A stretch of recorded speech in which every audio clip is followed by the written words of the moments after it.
Ladies and gentlemen, good afternoon. I'm Andrew Samwick, the director of the Nelson A. Rockefeller Center here at Dartmouth College.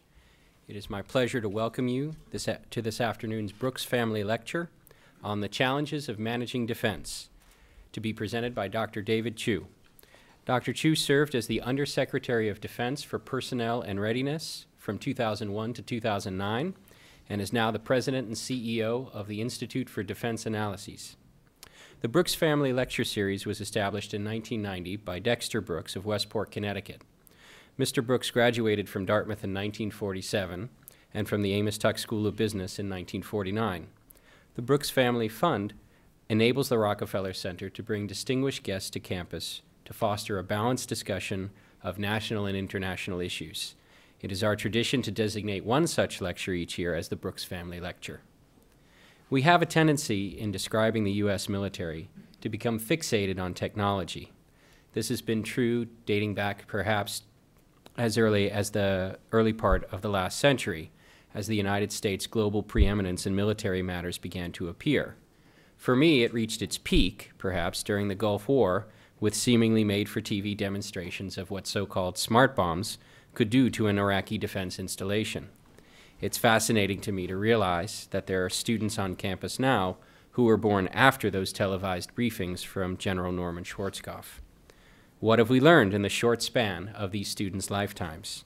For me, watching the threat of militant Islamic extremism progress closer to our shores over the decade of the 90s, watching the tragedy of 9/11, and the successes and the failures of the United States military expeditions in Iraq and Afghanistan has reminded me that the bedrock of our military is first and foremost the men and women who serve in the armed forces. I would rate the strategies that are used to deploy them effectively as a comfortable second, and perhaps technology and weapon systems would be a distant third, even more so as the battles have turned from traditional engagement to asymmetric warfare and battling counterinsurgencies. I had the occasion to meet Dr. Chu some years ago while he was serving as the Undersecretary of Defense. He impressed me immediately as someone who has thought through very carefully the needs and implications of the way the United States staffs its military forces.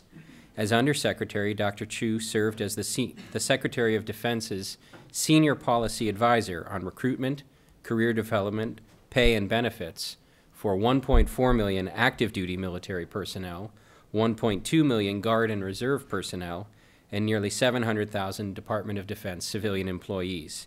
He was responsible for overseeing the state of military readiness. His long service as Undersecretary gave him a unique vantage point on today's topic of the challenge of managing defense. Prior to serving as Undersecretary, Dr. Chu served in government as the Director and then Assistant Secretary of Defense for Program Analysis and Evaluation from May 1981 to January 1993.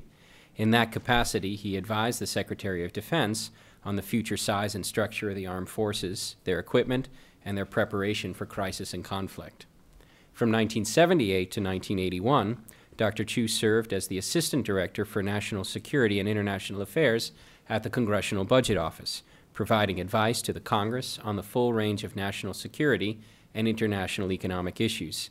He has also worked over his career in a number of positions with the RAND Corporation. Dr. Chu received a Bachelor of Arts degree, magna cum laude, in economics and mathematics from Yale University in 1964, and a doctorate in economics, also from Yale, in 1972. In 1968, he was commissioned in the Army and became an instructor at the U.S. Army Logistics Management Center in Fort Lee, Virginia. He later served a tour of duty in the Republic of Vietnam. He obtained the rank of captain and completed his service in the Army in 1970.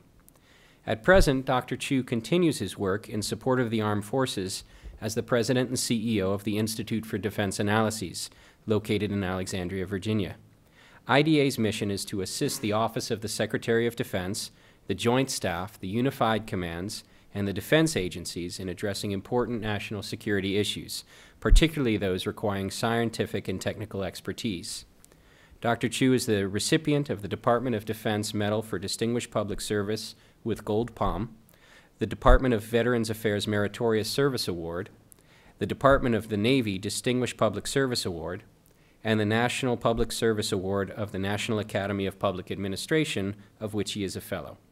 Today, we are pleased to bring Dr. Chu to campus. We are particularly pleased that we can honor all of our veterans by making a discussion of managing our defense challenges the way that we commemorate Veterans Day this year. Ladies and gentlemen, please join me in welcoming Dr. David Chu.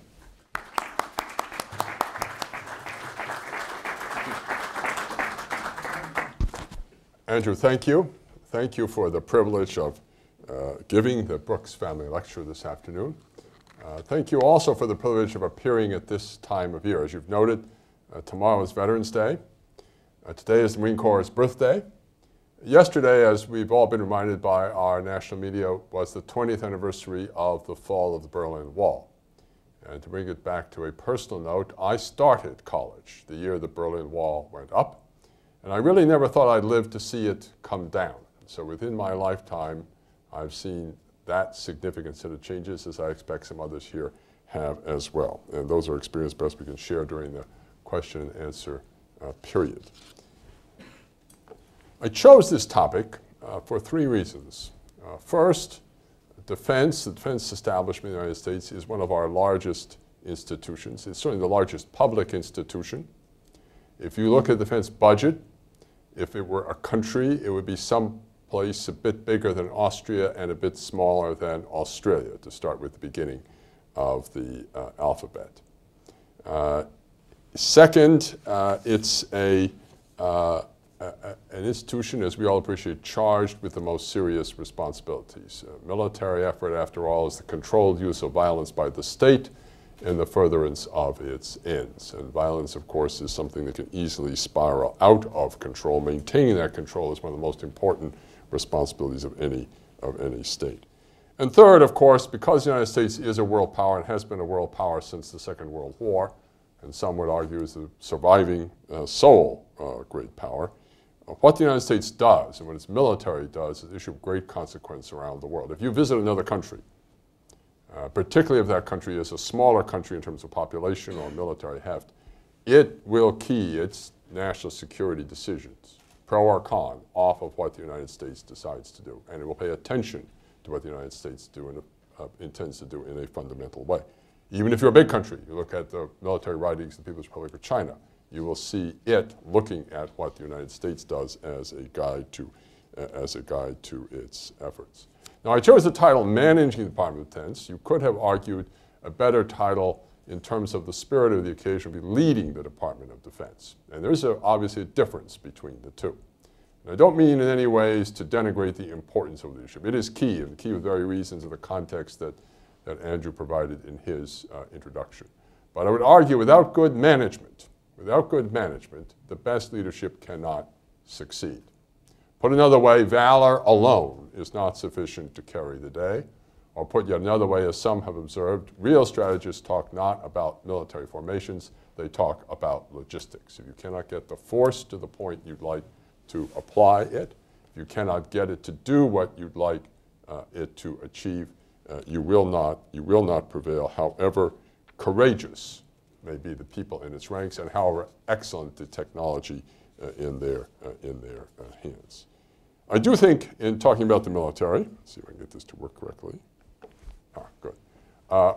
We should start with first principles. And too often, in my experience in the bureaucracy, we forget that for the American military, it begins with our Constitution. I think it's quite interesting for historical reasons that some of you are probably in better command of than I, that approximately 1/3 of the powers enumerated in the Constitution for the United States Congress touch upon its responsibilities for the military. I do not know why it says raise and support armies versus provide and maintain a Navy. The Navy may have particular insight as to the different meaning of that phrase.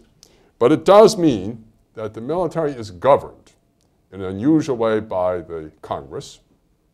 That is not true of most cabinet agencies. Every year, there is an authorization bill from the Armed Services Committees. Now, you may argue, and some of the department do argue, that it's not as important as the bill that actually gives it money, the appropriations bill. And there's some truth to that. But the rules of the game, and particularly the rules governing people, all emanate from that authorization bill. And therefore, there's a vehicle every year to consider issues of importance to the country in terms of how its military operates, and that vehicle is the authorization bill. As we all know, the Constitution also says that the President is the commander-in-chief. And as we all appreciate, as we watch our national debates unfold, sometimes this creates some significant tensions. And one of those significant tensions is the question of war powers and whether there must be a declaration of war in order to undertake military action or whether the President can act on his own. Congress has tried to govern this issue with the War Powers Act, which in the best tradition of American politics is a combination of the House and the Senate positions. And of course, as some of you who are students of this history appreciate, they were not consistent. And so the War Powers Act is one of the more interesting pieces of legislation in our national portfolio. But to the management problem per se, there really, I would argue, 4 areas in which any team leading the national security establishment must act, and must act effectively if you're to have a successful military force. First, you must decide how to allocate the resources available to the American military. Second, you must be sure the military is staffed with the quality of people and that you've motivated those people to perform under often very difficult conditions, as we all appreciate from our history. Third, and I'm a bit with Andrew in this regard, third, you must make sure that you've invested correctly in the technologies that will make the military effective. And finally, you must have a set of mechanisms that permit you to deploy and to employ that force in a manner that actually furthers the national agenda. In the economist's terms, what you have here in the second and third bullets is the classic land and capital, including, the classic labor and capital choices, including in the capital choice the question of land use. The military, American military, like many militaries around the world, actually is one of the larger landlords in our country. And not as big as the Bureau of Land Management, perhaps, but a significant landlord nonetheless. Let me turn, if I may, for the next 15 or 20 minutes, to these 4 areas of management challenge and to say just a few words about how, at least to my perspective, we in the United States have addressed those challenges and to comment briefly on how well we have succeeded. Let's start with resources. There is the famous quotation that we are all prisoners of some long ago professor, forgive me, Andrew, and the military is a living example of this phenomenon. The system the department uses to decide how to divide up the pie originates from work done by analysts at the Rand Corporation in the 1950s. It was work brought to the Pentagon when one of the leading analysts was made comptroller of the Department of Defense by Robert McNamara.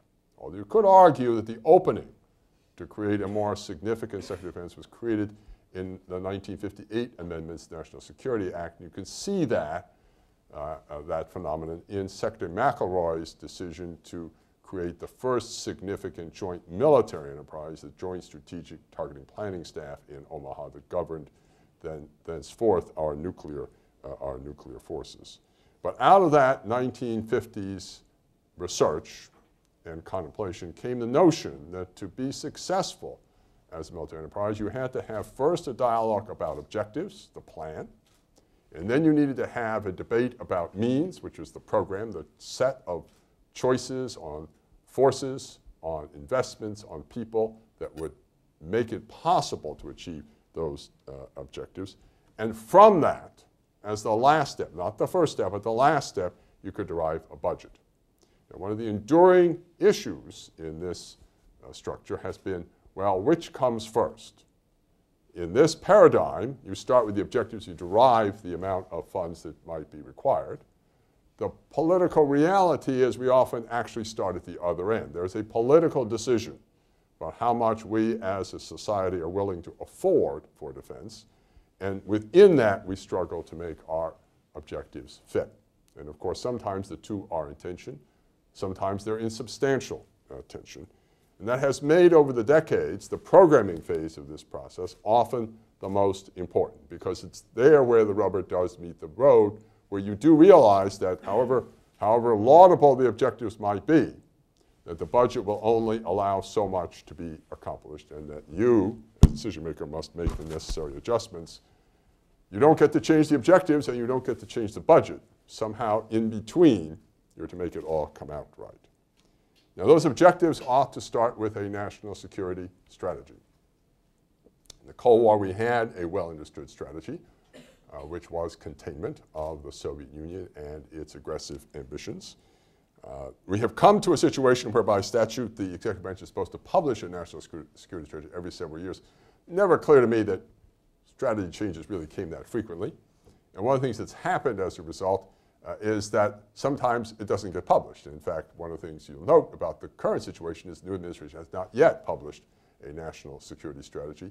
We have the document from the prior administration, but that may or may not reflect the new administration's perspective. We do have a national defense strategy, again from the last administration, but was signed by the President, Secretary of Defense in the summer, late spring, early summer of 2008. And it identifies a series of objectives, including, as he phrased it then, winning the long war. And I'll come back to that subject just a moment.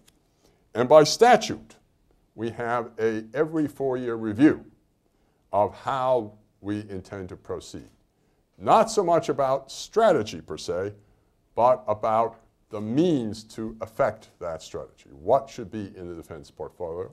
And that review is now going on and will be given to the Congress under those statutory guidelines in the January or February period early next year. Now, you could argue that Secretary Gates has really already written the answer in his Foreign Affairs article earlier this year, when he called for a rebalancing of military capabilities.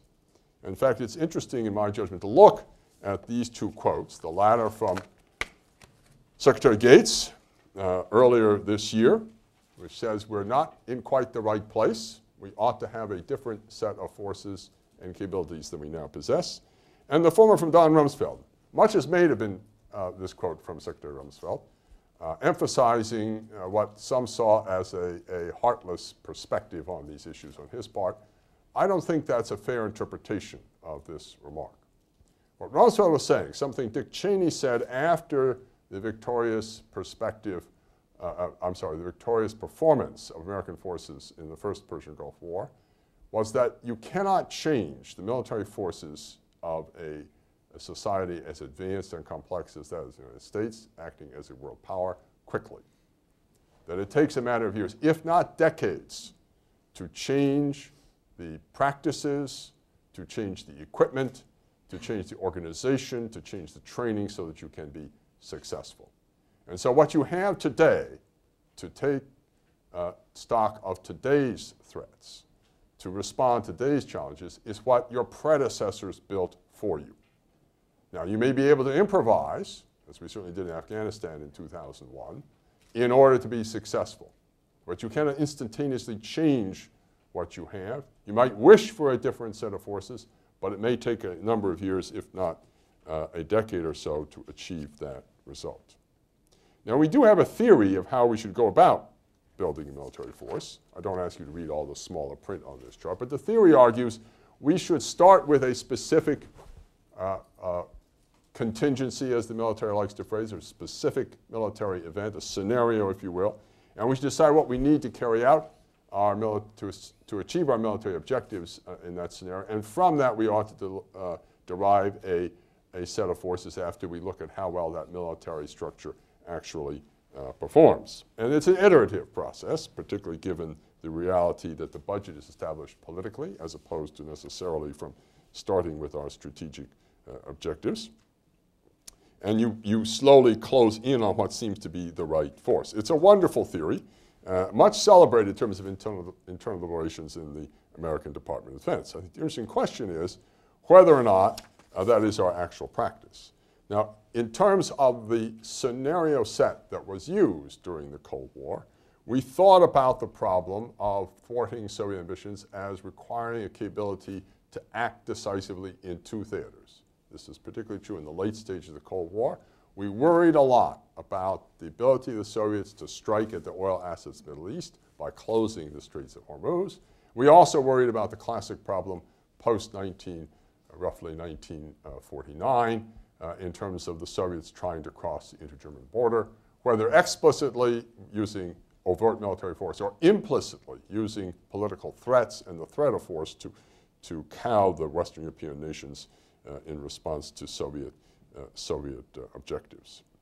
With the disappearance of the Soviet Union, that all changed. We kept a template worrying about the ability to carry out two campaigns at once with a much smaller military we had during the Cold War. We cut the military by approximately 35% as we came out of the Cold War. It was never very satisfying to the military leadership. And in the 2000s, we tried a couple other constructs, a complex, as it was phrased, 1-4-2-1 paradigm.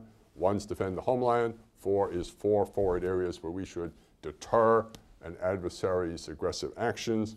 2 was 2 theaters, again, where we could swiftly defeat the efforts of an opponent.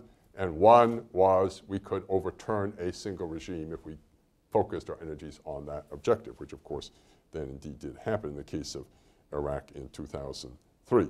Again, this has fallen a bit out of favor, and now the internal planning focuses on a set of steady state background events that are going to go on all the time, not all at once, but in some arbitrary sequence. At the same time, we should be prepared to surge our efforts. Think about Iraq counterinsurgency as an example in response to any challenge we might actually face while carrying out these background events. And internal liberations attempt to estimate, can the forces actually do all these things at one time? And if not, where are the areas in which we should add additional investments? Investments not just in equipment, but more importantly in the structure of American military forces. That's the theory. The reality is messier, as is often the case in public administration. And you can go back to the Nixon administration for an example. At one point in the Nixon administration, America's declaratory policy was to be able to fight 2.5 wars. Some of you may remember that declaration. President Nixon, somewhere in his tenure, decided, no, it's 1.5 wars. The force structure did not change, at least not in the short run, in response to that massive change in terms of national objectives. You look at more recent events in terms of how the force structure has actually evolved, and again, you see it less driven by the theoretical template and more often driven by specific issues or specific national experiences where we regret our position in one way or another. Let me just take one example on the list in parentheses, and that's the development of the Stryker, the vehicle the Army has now successfully deployed in Iraq, maybe not quite so successfully in Afghanistan.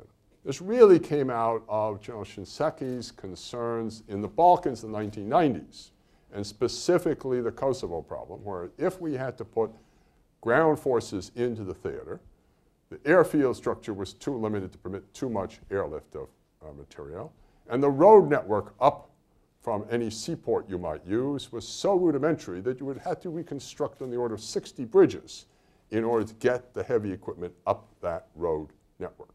That, of course, would not be something you could do quickly. And so what General Shinseki was looking for was a vehicle that provided some degree of protection to infantry troops, but at the same time was wheeled in character much lighter than what the Army was then using.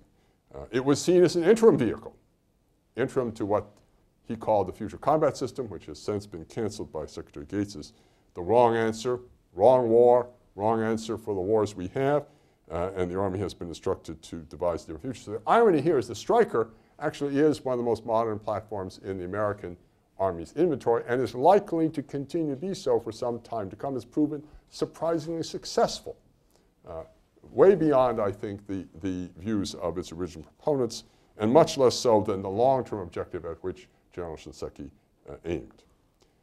Now, turning to the people part of the equation, it's useful, I think, to first ask, well, what part of the people element are you interested in addressing? Because the military is much more than just the active force of the United States, as Andrew's kind introduction emphasized. We have 1.4 million individuals on active duty in the American military today.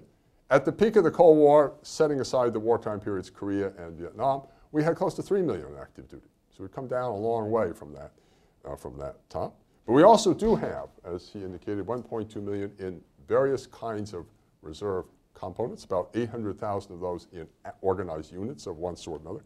And they are being used substantially in the current conflicts. But in addition, we have on the order of 1 million civilians. Andrew's introduction is at 700,000. That's the classic civil service types. We have a variety of others, including those employed by what are called non-appropriated funds, where we in the military actually run a business-like enterprise and pay employees as if we were a business. We also have a certain number of people employed directly by the department heads overseas. And as has been much common in the media, the United States government employs a large number of contractor personnel, about 200,000 contractor personnel in a combination of Afghanistan and Iraq today. So in terms of what is the force, first question is, whom are you including? And in that regard, it's a differential set of policies that characterize how we manage our defense enterprise.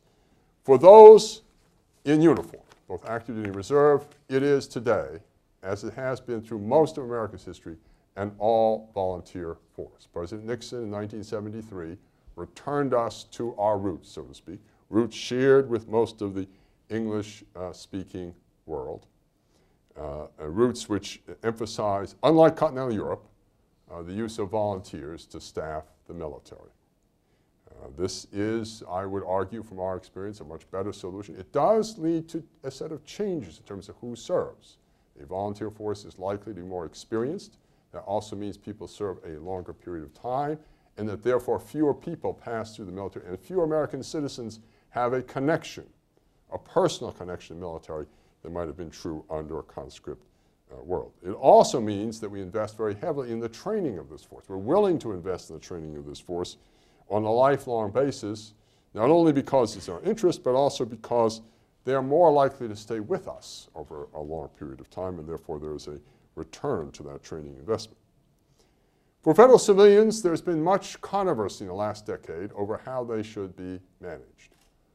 Federal civilians are not thought about, to be direct about this, on the part of federal managers as their first choice when it comes to a new mission or an expanded mission. Instead, too often, the instinct is to turn to a military unit, to a military capacity, or to turn to the private sector and to hire a contractor to undertake a specific responsibility. And so one of the things attempted in the last administration is to change the rules of the game. The conclusion was that one of the reasons, a key reason, that federal civilians were not used more energetically where they ought to be considered as the choice is because the rules for hiring federal civilians were too complex and too cumbersome, because it was too hard to set pay competitively. It was too hard to change people's duties once they entered the civil service, and it was too hard to deal with poor performance. And so the department sought and received from Congress authority to try a different personnel system. That was very controversial, particularly with the unions. Ironic, because of course the unions were never part of the system in terms of its actual implementation.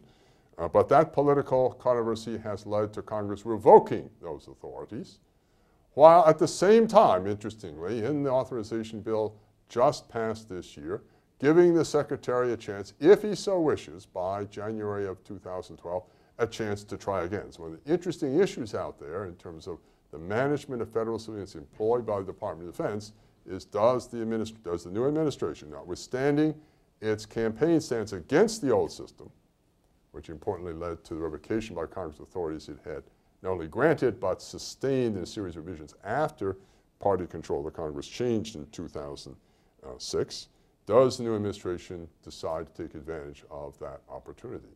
And the director of the Office of Personnel Management has said that he'd like a key element of that old system back for the whole government, which is what's called pay for performance, which is the very thing to which the unions most substantially objected in the system that was actually deployed, and where 220,000 DoD civilians were brought under its ambit. So an interesting and fascinating struggle both politically and in terms of the substance of public administration.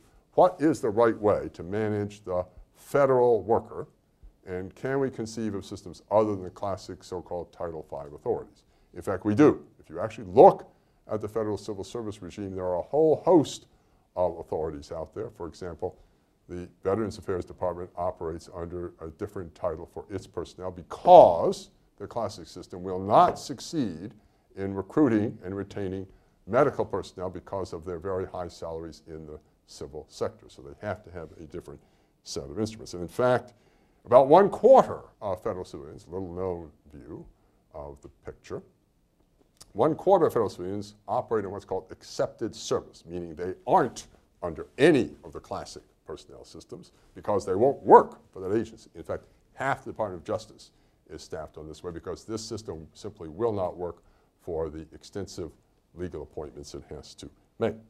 And the final challenge in dealing with people in the department is how are you going to manage contractors? I think it is fascinating the public debate has focused on whether the department knows the number of contractors employed by the contracting firms as opposed to how well are they doing.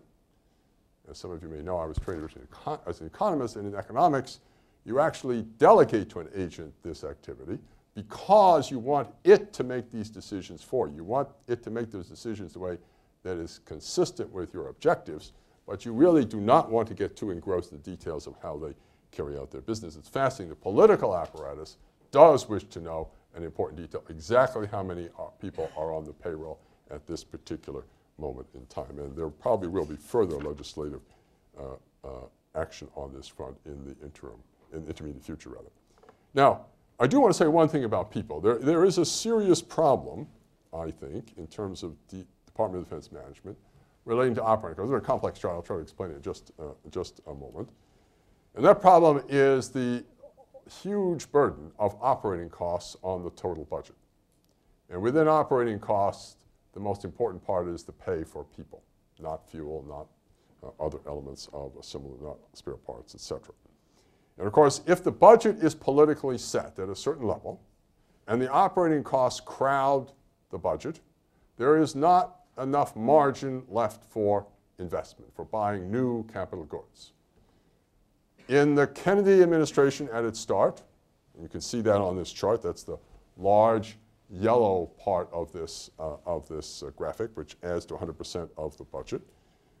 There was a fair amount of margin because Kennedy raised the defense budget significantly and, in fact, invested a great deal of it in conventional force equipment, conventional force structure, even before Vietnam became as important as it later did. And again, in the Reagan administration, this happens about once every 20 years. I'm not sure there's any physical reason it has to be with that periodicity, but that's the ironic recent experience.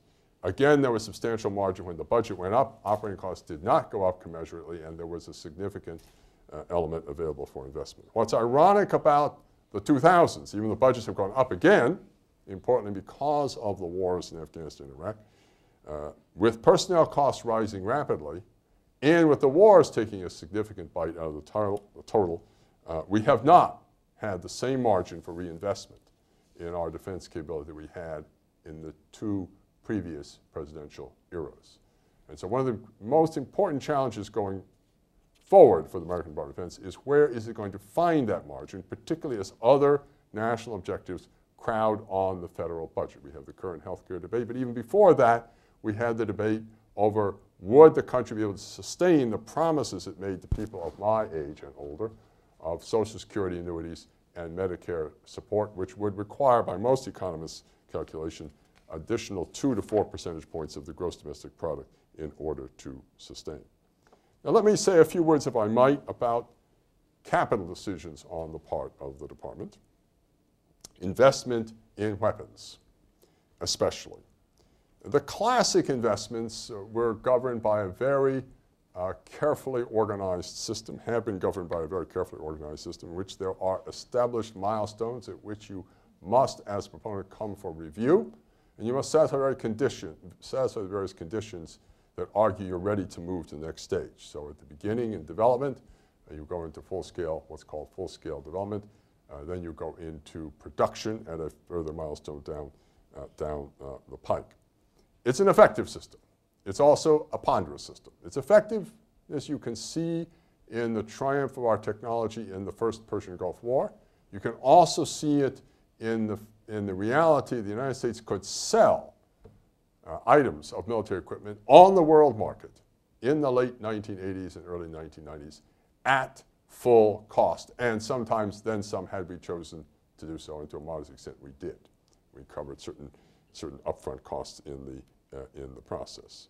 And that system has been reinforced by recent legislation from the Congress. However, it's not a fast system. It takes a long time to develop a new system under this set of rules. They are rules carefully constructed to make sure that what we buy we can sustain over the long term, that what we buy is uniform so that people all have the same kind of gear and items are interchangeable, and we can support those items in an extended conflict. And that's one of the things that Secretary Gates has addressed himself to is, do I need a different approach to meet the needs I see right here and now? And can we do this in a manner that results in articles that are really useful over a longer period of time? And you can look at the difficulties created by a successful program when we changed theaters. The mine-resistant ambush protection vehicles, which were bought specifically for Iraq, very successful in reducing casualties from so-called improvised explosive devices, but they are unique in their success to Iraq.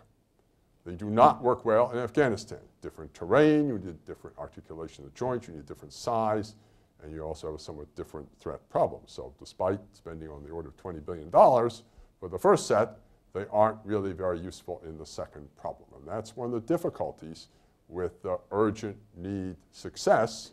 It's so targeted on today's problem and so uniquely developed to optimize against that problem that it does not generalize well to the future.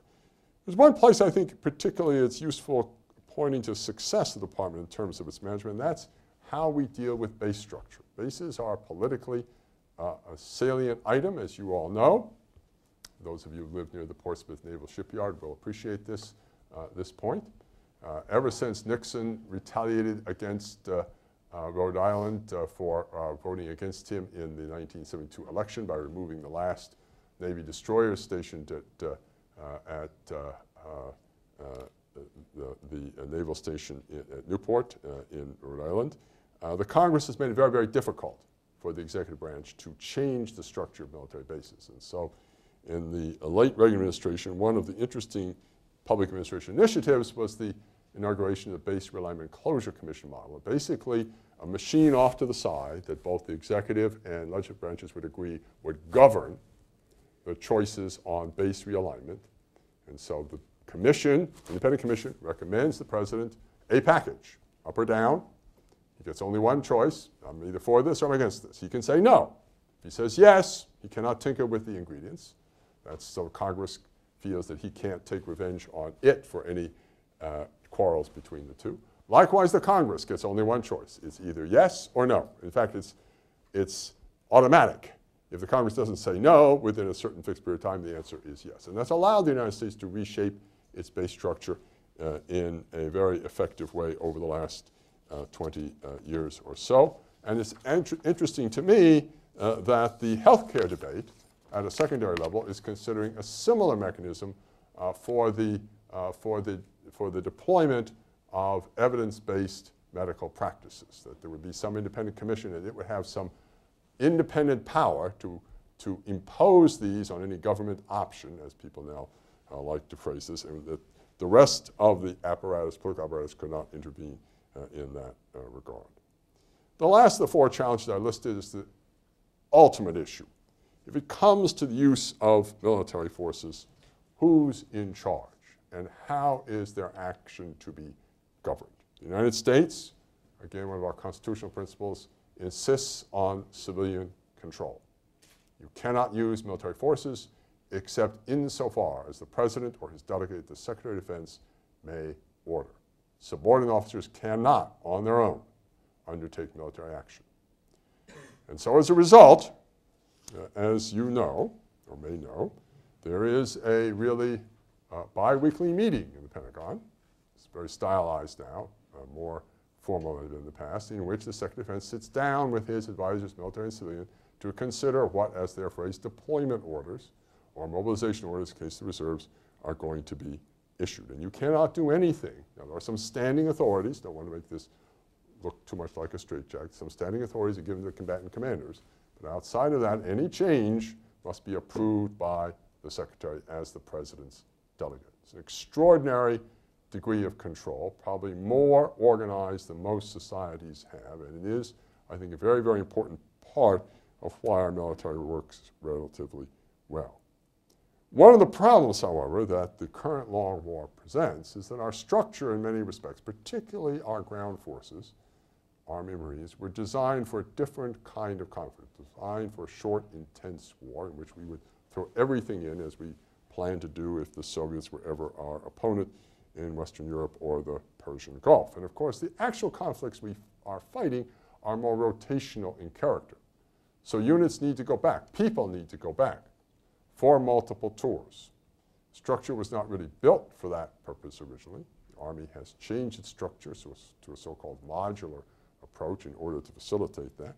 One of the interesting issues out there is, will the people accept the repeated tours? And there was, I would acknowledge, considerable concern within the department as we went to second tours for a large number of people and started to go to third tours for some people, because that does go beyond the experience of the United States in the Vietnam conflict. One of the great strengths of the volunteer force, in my judgment, is that despite the significant burdens individuals are bearing, and partly because I grant of equilibrating steps the department has taken, the volunteers have stayed with the American military. Retention in the military today is just as good as it was in the better years of peacetime.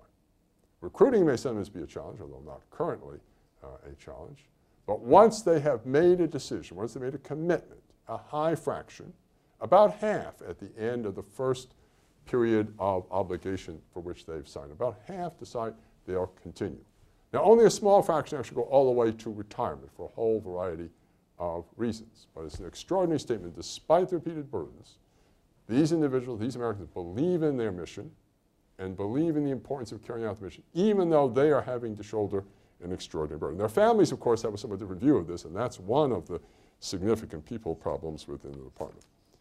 The other change that has occurred here, really coming out of the 1990s experience in the Balkans, in which for the first time reserves were used in operational role, is that the reserve force has become, on a large scale, what the military likes to speak of as an operational, not just a strategic reserve.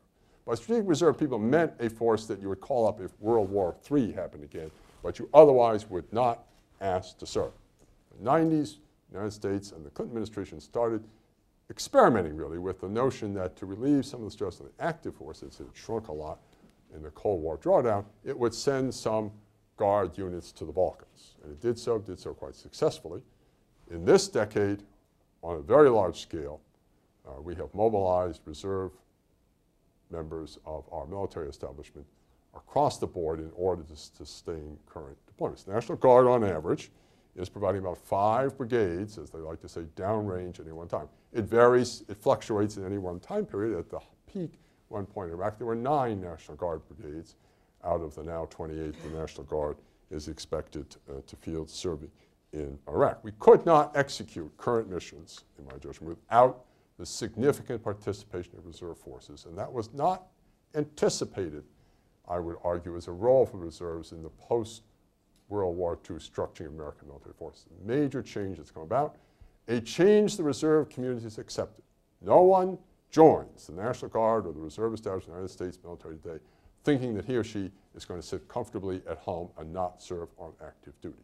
And indeed, to some extent, my hypothesis would be that some joining are people who would like to try serving active duty, but aren't sure they want to do it more than once. And so with the Guard or Reserve choice, they have the option of leaving after they've served their one tour downrange. Bottom line of the question, of course, if you ask how are we managing our Department of Defense, is how well are we doing? Now, I have my grades. You will have your grades, and so that's a dialogue I'd be interested in having with you and discussion of issues that you think are important in this regard. If you look at how well the department manages its resources, I would argue that overall, I would give it a B.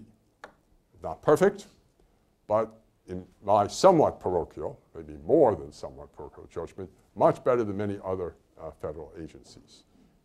It's the one agency of any size that has stuck with a multi-year planning process that actually looks out now not just 6 years in the future, but 18 years into the future to see the later effects of today's decision, what some people used to call the thin edge of the wedge. Classic example of contrary behavior in other agencies is how we build dams for water our control projects. We don't build them by saying up front the dam will cost $2 billion. We say the design studies will cost $2 million. So let's get that started. Then next year, the first concrete is poured and we spend $20 million somewhere down the pipe. President Carter tried to change this, bless his soul, to his ultimate political misfortune. It was one of the many items in the indictment against him from the Congress especially, that did not want to see the future implications of today's decisions. And that course of action regarding dams was decisively rejected. So not perfect in defense, but at least there's a real effort to look forward. There's a real effort to look at the full cost of today's decisions and to understand their long-term implications. On people, I would give it, looking at results, an A- on the military front. Certainly some mistakes made, but overall, an extraordinarily fine group of young Americans. And I would give it only a C+ on the civilian front. Not because the civilians are lacking in their quality, but the department did not succeed in deploying the new authorities given by the Congress in a manner that allowed it to sustain that deployment against the understandable, indeed the expected wave of criticisms that would occur. Whether it gets another chance or not is, again, up to the executive branch, as I argued just a moment ago. On the investment front, I would have to say B- and trending down. The Congress is very concerned about the recent track record of American military weapons system development. That's why it passed this Weapons System Acquisition Reform Act earlier this year. It's fired a very loud warning shot, I would contend, across the department's bow, and is expecting it to do better in that regard. And we can discuss more in the question and answer period, if you like, what that might entail.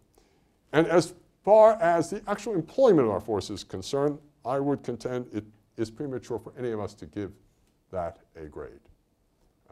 Only history will tell whether what we have done and whether the employment of those forces has indeed reached our ultimate objectives. If you ask the United States in 1953 whether the Korean War was a success, you would probably gotten a negative set of answers. That's how George W. Bush was judged. If you notice the footnote in the litany about his unpopularity ratings, it always carefully said Truman's were worse. Truman could not run again in 1952 because the Korean War was so unpopular. President Eisenhower, I leave it to the faculty here better able than I to judge, but basically settled for what Truman would not accept as the outcome of the Korean War. But today, South Korea is an extraordinarily prosperous state with a reasonably democratic government and a high level of personal freedom. So in the long run, maybe not such a bad outcome. In Vietnam, which was the great traumatic event of my generation in college, while you can argue which side we should have been on and whether the war was a good or bad idea, even Vietnam, ironically, has turned out in a relatively favorable way. Vietnam is a significant trading partner of the United States. We have friendly relations with Vietnam. The generation that fought there, including Senator McCain, who was so terribly treated during that conflict, has managed to heal and to forgive. And so in terms of the employment of forces and whether that has been the right or the wrong thing to do, whether it has advanced or retarded American interests, I believe we have to wait a long time to find out the answer, but you may believe differently. The last quote is from Harold Brown, who, as you know, served as Secretary of Defense in the Carter administration, was a very well-regarded Secretary of Defense. He wrote this, however, before he served as Secretary. It's interesting to act also from Foreign Affairs, like Secretary Gates' recent article. And it's a question of how you deal with an uncertain world. And what Harold Brown, Dr. Brown, argued is you can only do that imperfectly, that you cannot easily foresee what is going to happen and what is going to be needed in military forces, but that the key ingredient in those forces is their adaptability. And above all, I think that comes back to Andrew's words in the introduction. I think the most ingredient in that adaptability is the quality of the people serving in the American military. And to me, nothing better exemplifies this than the extraordinary actions of our Special Operations troops who were launched 6 weeks after September 11, 2001 into Afghanistan. And you all have seen the iconic picture of the Special Operations trooper riding a horse. Lord knows who's ever ridden a horse before or not. Riding a horse calling in B-52 strikes using a global positioning system receiver. That's adaptability. Thank you very much. I'd be delighted to respond to your questions and delighted especially to be those of you who have a different view both of these issues and of the grades I would have awarded.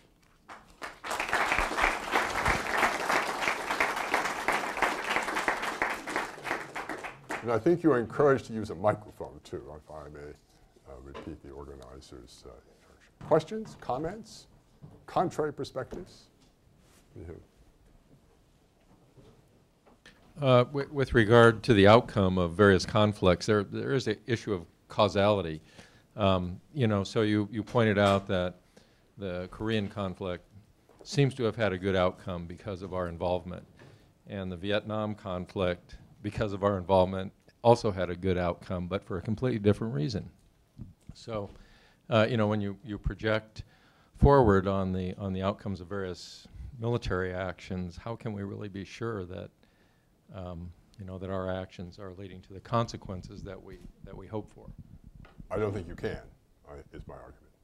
And I do think, and although this is not really the subject of my remarks this afternoon, I do think it argues one needs to be cautious about how much you think military force can achieve. It can change the situation on the ground, as we've all seen, whether that's World War II or that's the first Persian Gulf War. Whether it can achieve the objective we originally sought for, or even whether what we thought the objective is the objective it actually sustains is a whole nother matter. And so let's take the Korean War and the great prosperity in East Asia today. I would argue it's much a result, certainly it's a result of, I would argue, of the United States ensuring that those nations of that region could develop safely and peacefully over this period of time, the violence of the Vietnam and Korean conflicts notwithstanding. But there was no wider war in that region in this period of time. Importantly, I would argue, thanks to the American security umbrella. So Japan, Taiwan, Singapore, Thailand, Malaysia are all in a very different place today than they were in 1950. But it's also, I would contend, importantly due to the United States keeping the trade opportunity open. We encouraged post-World War II an open international regime through a variety of means, but including critically opening our markets to foreign goods, including the goods of these nations. Now, it wasn't always pretty, various, 2 steps forward, 1 step backward, et cetera. But it's been trade, I would argue, that allowed these countries to develop to the level they are today. And that's been politically difficult for various American administrations. It's the same. We see that difficulty in the so-called Doha round and its collapse most recently. So was it due to military action? Maybe not, although I do think the security umbrella provided the zone of safety within which these developments could operate. Whether the specific military moves were exactly the right thing done, yes or no, who knows? Korea, I think, did send a signal to everyone. We were prepared to draw a line in Asia, just as we had drawn a line in Europe, and we were prepared to sustain that line, and we still have 35,000 troops or so in Korea today. And still today, we are in charge of Korea's security under United Nations auspices. So the broader picture, I would argue, includes American presence, American willingness to spend its treasure and the blood of its citizens on these objectives, which have allowed the extraordinary developments in that part of the world to occur. But I agree with you, you cannot tell. And sometimes the outcome will be very different from that which you envisaged. It will be the opposite, perhaps, of what you had hoped might be the case in terms of its effects. It's not one size fits all, and it ought not to be the first resort of national policy, I think is what I would draw from these historical examples. But when it comes to it, I do think you have to be willing to see it through to a point where you have put the national interest in a better place than would otherwise be the case. May it be the place you sought to be at the beginning, certainly true in Korea, where it was sort of accidental. We had no real policy. There's much in the academic literature made of the Secretary of State's offhand comment just before the war, did that encourage North Koreans? I mean, who knows until, if ever, they open their archives to us. But the outcome in the end was one in which the United States made clear, I would argue, that we were prepared to protect those who are on our side of the line against incursions from others. Other questions, comments, perspectives? One's a comment more on the military deployments thing. And I think your view kind of overlooked the long-term view as to what is the operational effectiveness of these units that have gone in for 3, 4, 5 deployments. And comments from a lot of my friends coming back before I go over is they're tired. And what is the long-term impact in force retainment and force effectiveness going to be? But that's open for debate, and I'd be curious your reaction. The other one is on the NSPS system and its recent failure. The comment I would have is one of the biggest problems we had as federal civilians was that it would turn us more into a political force, and that because you're rated on performance and your performance came down to what your boss perceived was your performance, it became a very political jockeying system. And I'm curious whether you thought that contributed to its failure. Let me take those are both very important comments. Let me take the second one first, if I may. The National Security Personnel System was the label, the bumper sticker the department put on its new personnel authorities. Writing performance objectives in a political bureaucracy is a very demanding task. Not easy to do, particularly the higher up you get. The goal was to write objectives that wouldn't be subject to manipulation or to just perceptions about how you did. It was something measurable, as people try in the private sector using bottom line measures. The department did know at the start, and this is, I think, the political tragedy. And I so testified in the effort to secure the underlying personnel authorities, that you would not see, quote, success in this system for at least 5 years. And that's because we had a lot of experience with this, which ironically the Congress has celebrated. So part of this depends on where you sit in this regard. The experience comes out of the laboratories for the Department of Defense, where their so-called laboratory demonstration projects, starting with China Lake in 1979, have for some time used something very similar to this system. And that's in fact where the ideas largely came from, and then they were enlarged in the authorities that we both sought and obtained.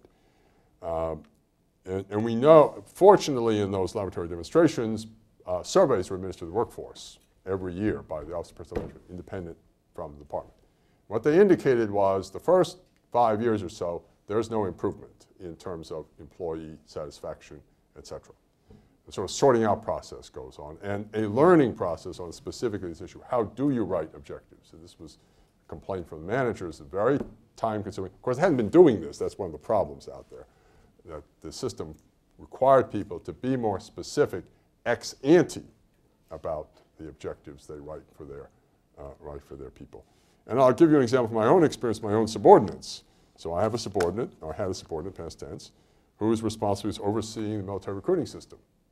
Should his evaluation, should his performance depend on whether the department succeeded or not? I mean, that is not something subject to manipulation, but that's a very harsh standard, because he doesn't recruit directly.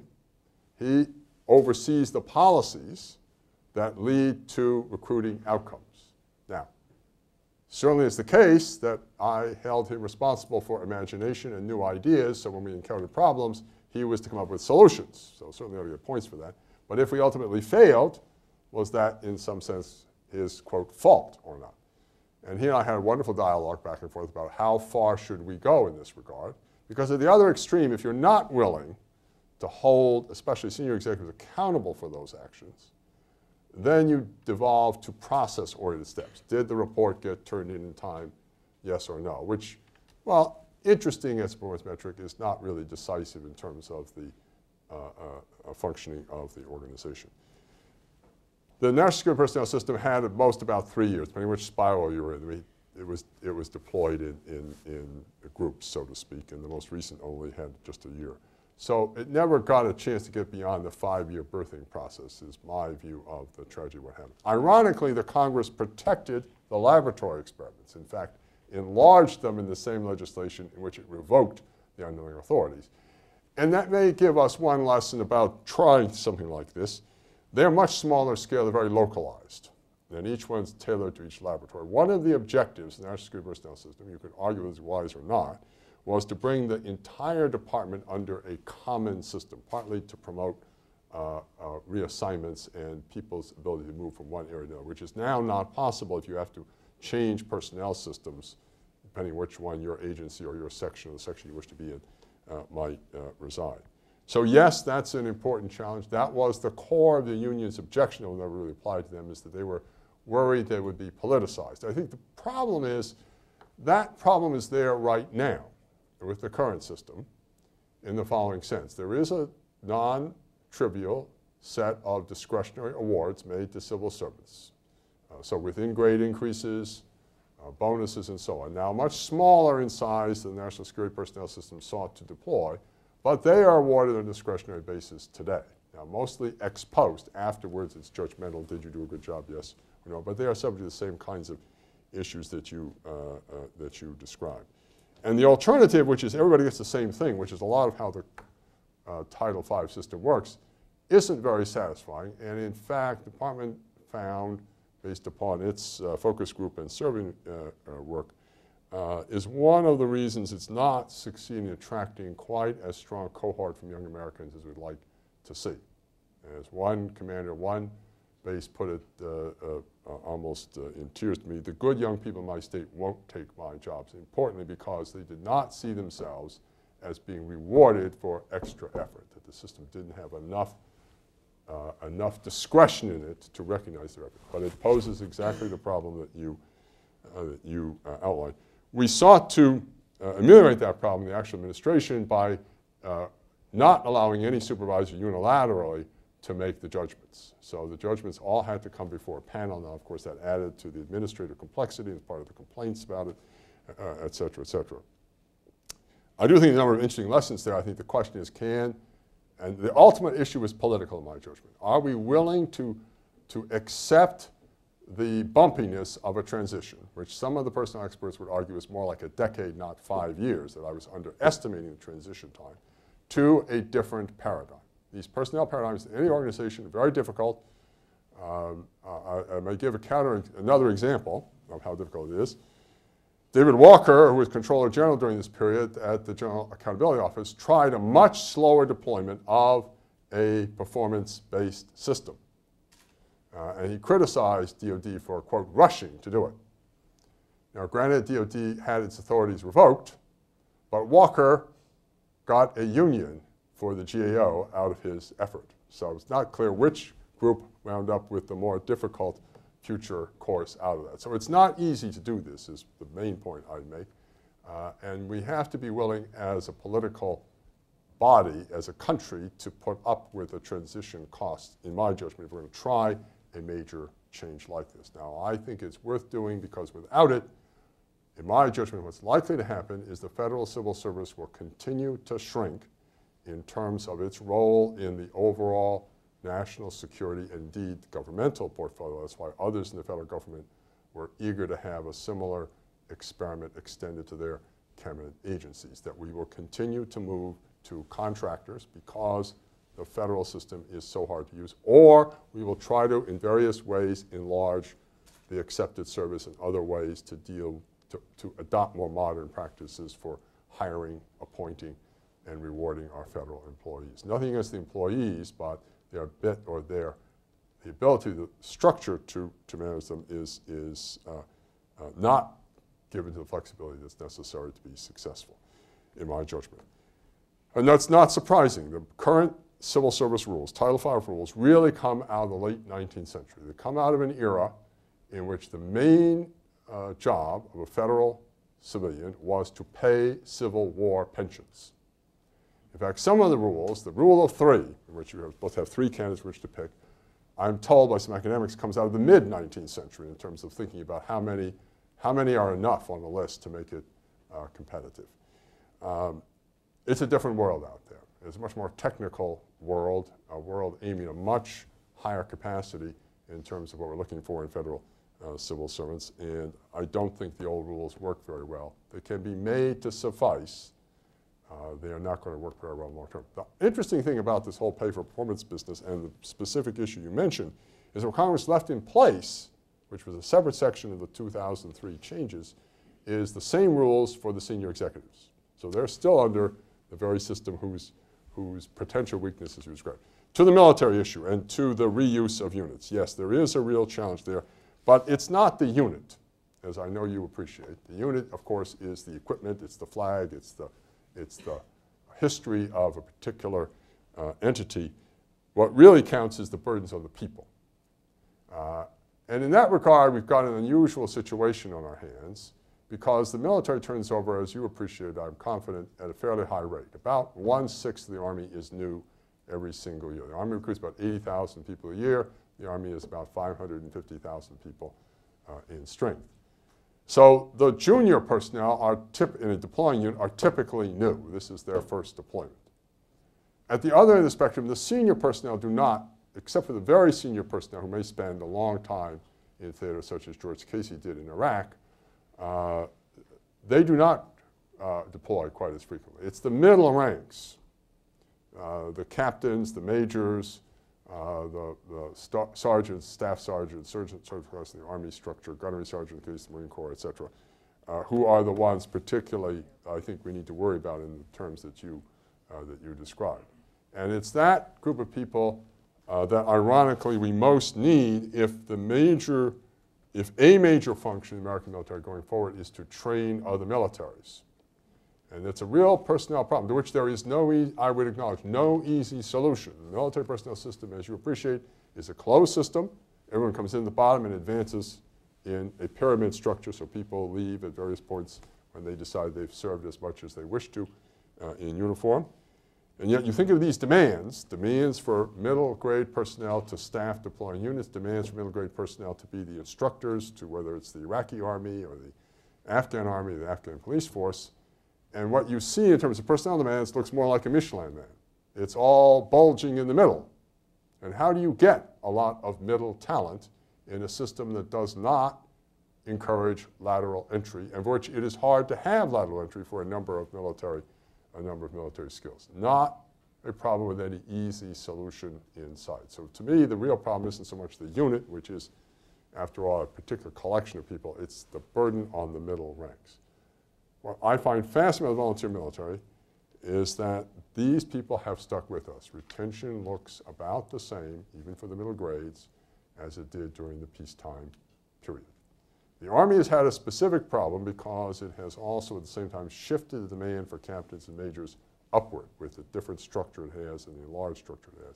So it's suffered from what it views as a shortage of captains, but not, I would argue, because retention is any worse than it was during peacetime years, but because it now wants far more of that cohort than it took before. So that's how the Army, I should emphasize, the Army doesn't necessarily quite see the problem the same way.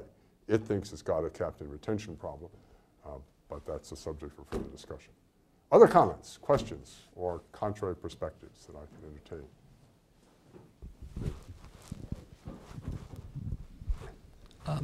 I was wondering how you think we should react, if at all, to the buildup of possibly threatening militaries like China, for example, in the Asian region, where we have obligations to Taiwan and Japan and South Korea, and also whether or not we are currently whether or not we are overstretched. Like, would we be able to, for example, respond to a threat if Iran does attain nuclear weapons and we, it's deemed necessary that we remove them? Is our military big enough to?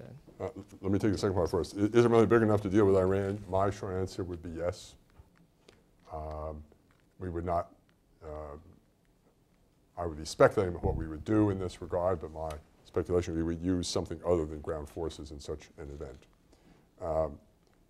To your question about longer term challenges, China specifically, that is the core of the debate between Secretary Gates and his leadership establishment.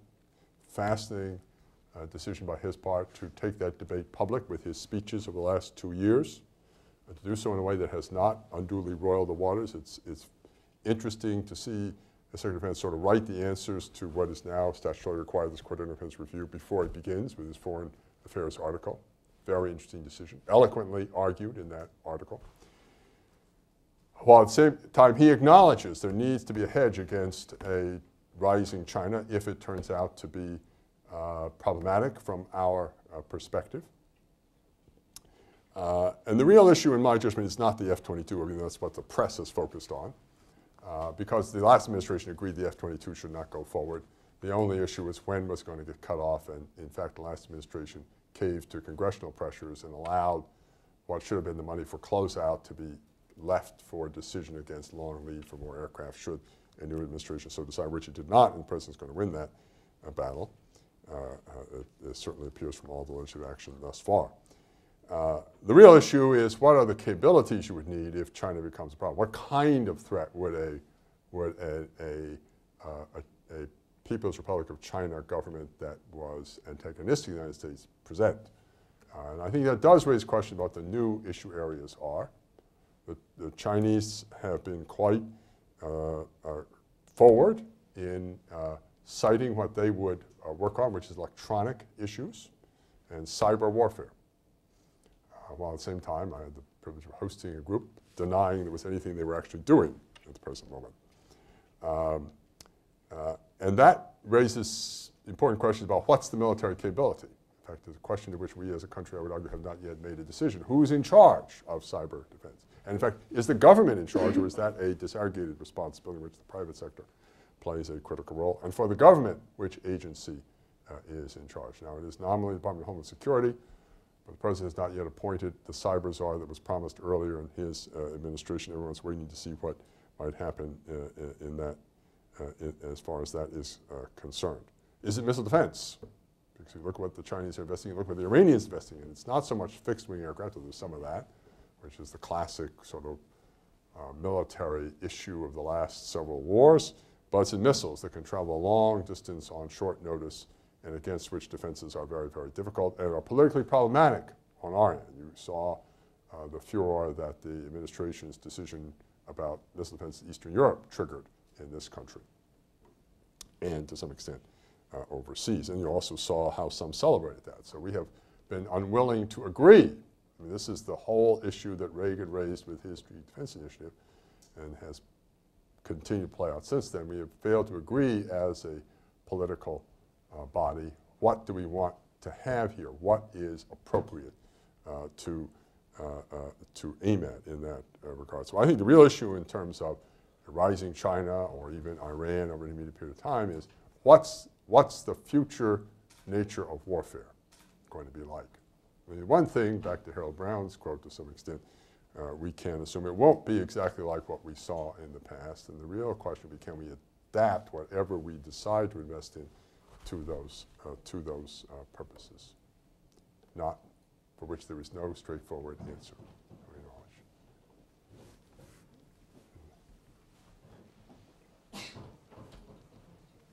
Thank you for a fascinating overview. Would you be so kind as to comment on the fit between the structure of forces and the increasing length of hostilities? World War II was 3.5 years. Right. Not where it needs to be is the short answer. Not where it needs to be.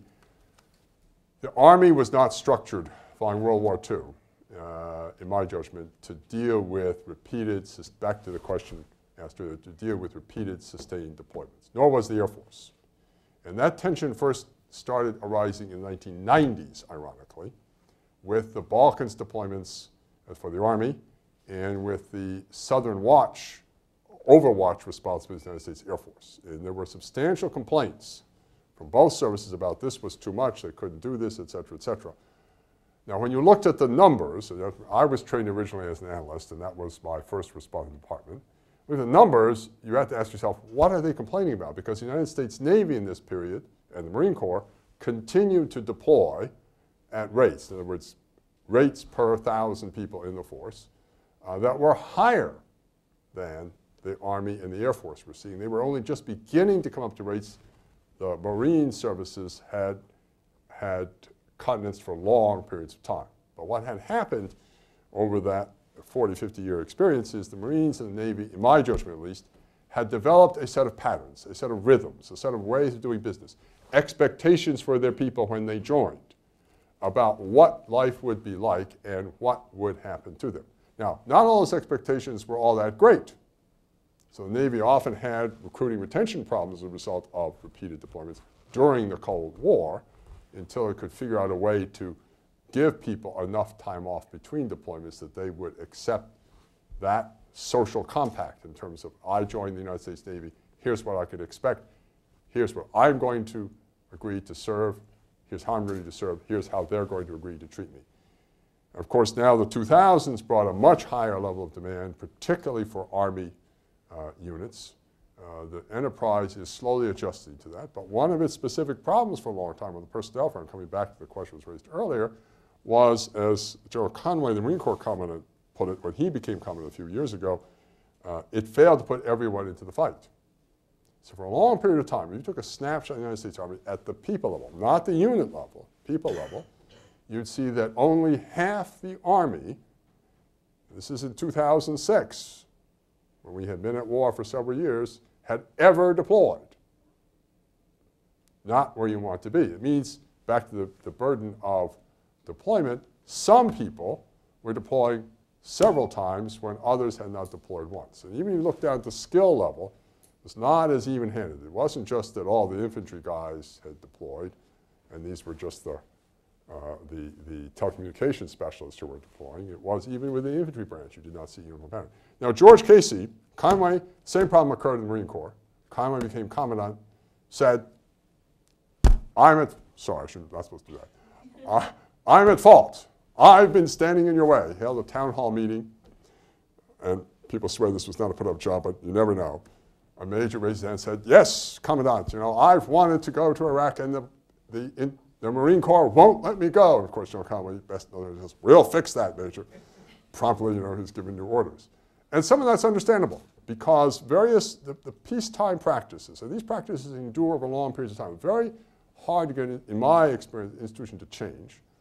Peacetime practice was that if you were assigned to certain so-called stabilized tours, you weren't supposed to move for 3 or 4 years because, as a matter of peacetime practice, it took a long time to learn that job. We didn't want to just uproot you a year later and send you off to do something else when you barely learned how to do the first responsibility. But the problem with honoring those stabilized assignments too much is you wound up with the picture that I just described. There were other factors in the mix. So Conway's leadership motif was everyone into the fight.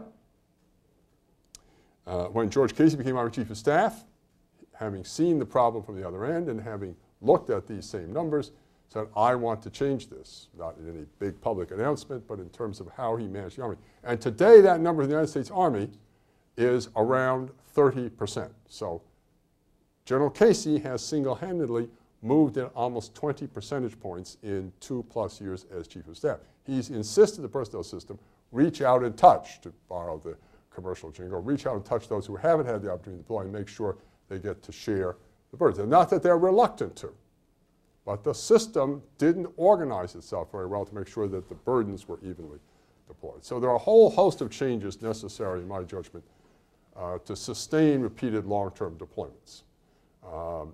And again, I do think it raises an interesting question over the role of the reserves. One of the interesting things about the reserves is they have had, even though mobilization probabilities are near unity if you join the reserves these days, at some point in your 8 years of military service, they have not had any worse recruiting or retention. Their retention has been at the same or better levels than we've enjoyed in peacetime, and the recruiting has been approximately equal to, in the case of the National Guard, slightly better than the active Army. And I think an important part of that is they offer young Americans who would like to serve a chance to do it once, and then they can decide, and this becomes the issue, whether they want to do it again or not by staying or not staying in the reserve formation. So, long way to answer your question, I think substantial adjustments are still needed in order to be able to sustain these repeated deployments over a long period of time, both in personnel practices, in how we treat the families, in how we treat the individuals, and in terms of how we staff the enterprise. A lot have been made, but there is room for further improvement. Sir, which one? I'll let you choose here.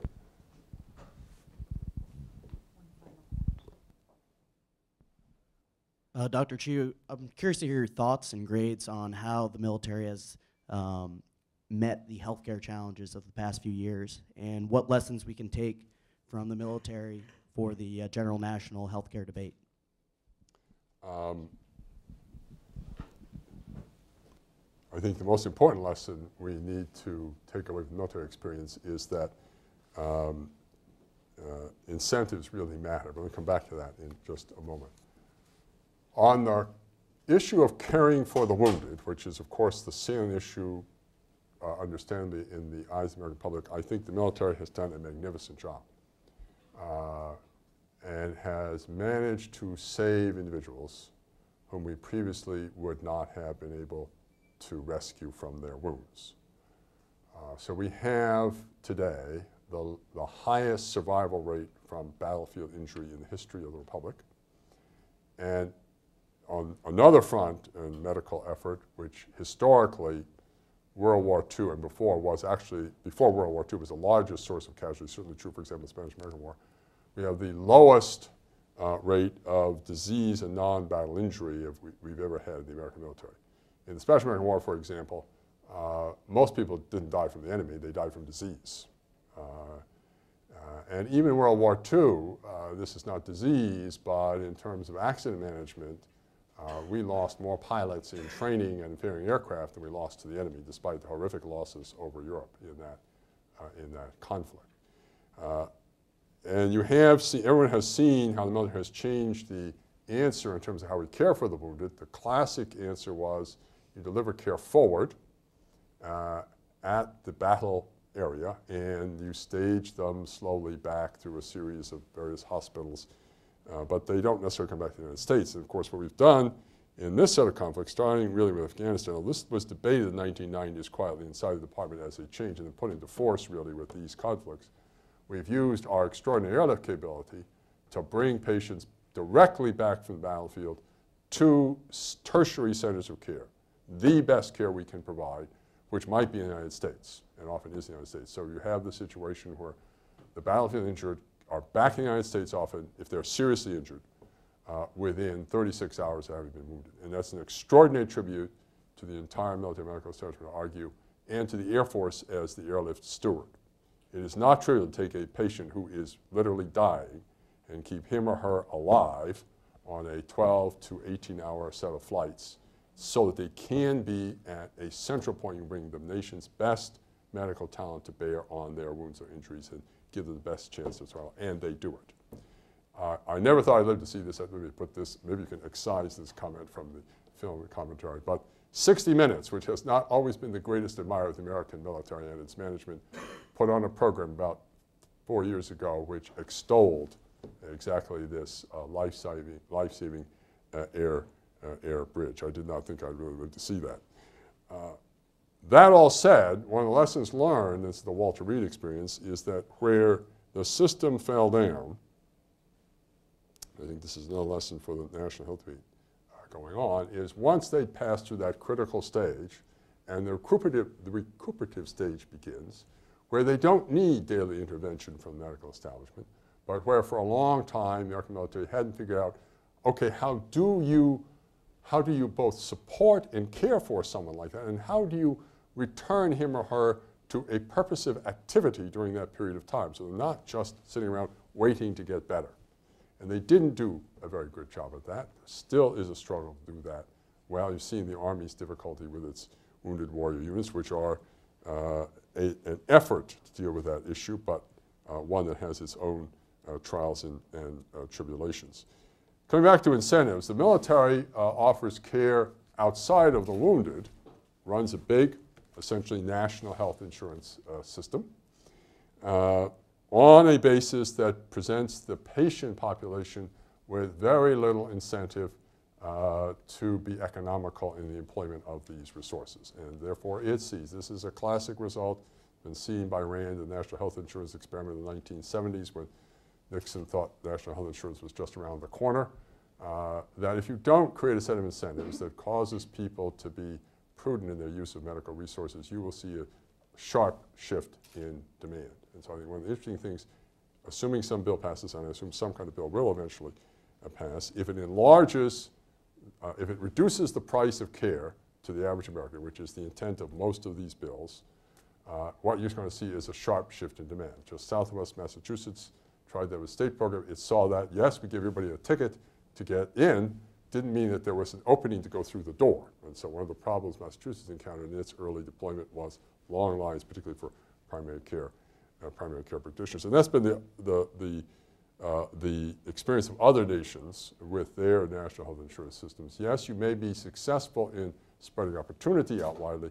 You also typically, because the political process is reluctant to put significant incentives in front of people in this regard, you often create long waiting lines, particularly for routine procedures that are considered routine in this regard. And I think it's one of the big, certainly the American military in its delivery of peacetime care, which is where most of the effort actually takes place, it consumes most of the resources involved here, has found that to be a very, very significant problem. I think we have time for one more question if I am short in my answer. Is there a last question? Something like the last question?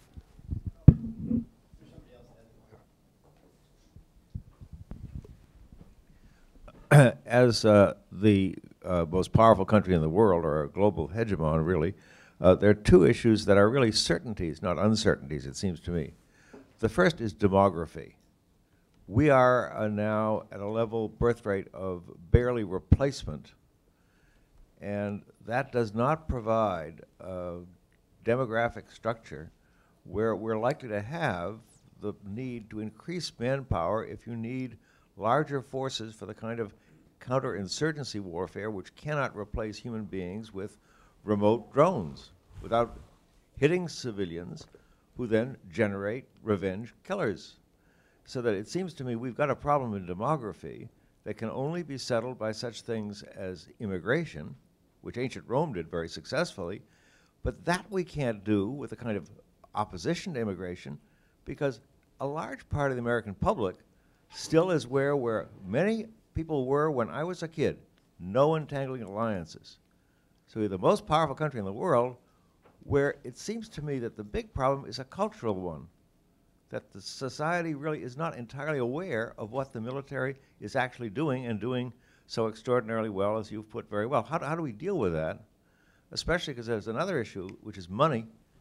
And Osama bin Laden's stated goal, is to bankrupt America. And he wanted us to send troops to Iraq because it would cost money. This is not a fight over turf, as the Second World War. It's a fight over money. And I don't think anybody in the public has paid enough attention to that because I don't think leaders have. How do you deal with that?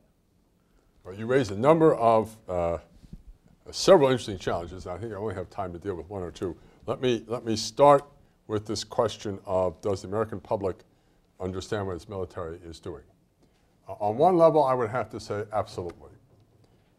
This is very different from Vietnam.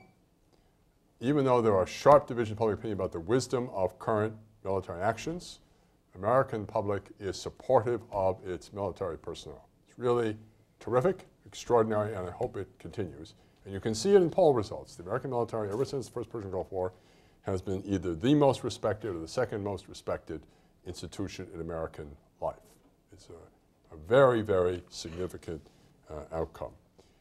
There was a lot of worry, forgive me, Andrew, among the political scientists last 20 years that because it's a military, the military would become isolated from America. It would somehow be a warrior class, not typical of American life. Worries about the social representatives of those entering the American military.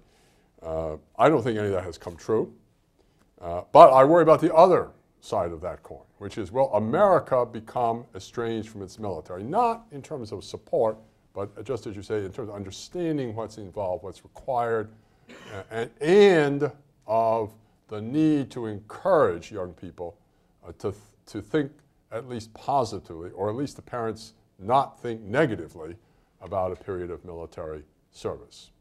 And on that front, while it was rational to shrink the military base structure as we've done in the last generation, at the same time it's removed the nearby military installation from large sections of the country. Basically, New England and the upper Midwest no longer have much of a military presence. So there's nobody next door, except for the National Guard person or the reservist, there's nobody next door who's going in the morning to a base wearing a uniform. There are some uniformed personnel, but it's not the same as being in Texas or certain parts of California or in Arizona or in Idaho or other states elsewhere in the Union. And you can see the effects, in my judgment, in recruiting results.